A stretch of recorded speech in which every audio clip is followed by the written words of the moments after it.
At Cotton Blues, we go through close to 200 pounds a month of grits. And I just strictly have worked word of mouth, and usually when I make a delivery, a chef would give me 2 more names. When we open up our restaurant, I actually should give credit to Stuart Gates, who owned Vicky's. I actually think at this point it was still the Coffee Depot.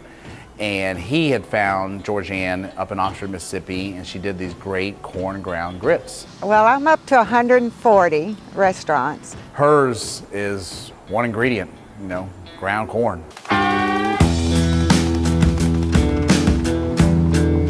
Well, I have a 1910 grist mill, and it's stone ground. Basically what you get in the stores now are steel milled.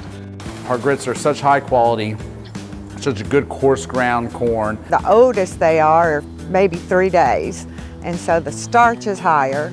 It grabs your spices better. It's a canvas, it's a blank canvas. To me, it's the chefs that make them dance. The only thing I do is give them a fresh product.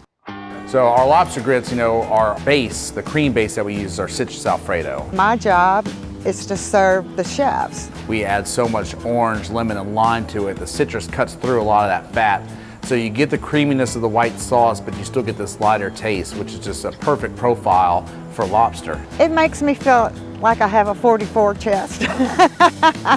I am very proud. It's also just about supporting your neighbors. That's what the South is about, and being friendly and welcoming, and she's one of our neighbors, and we're proud to buy from her.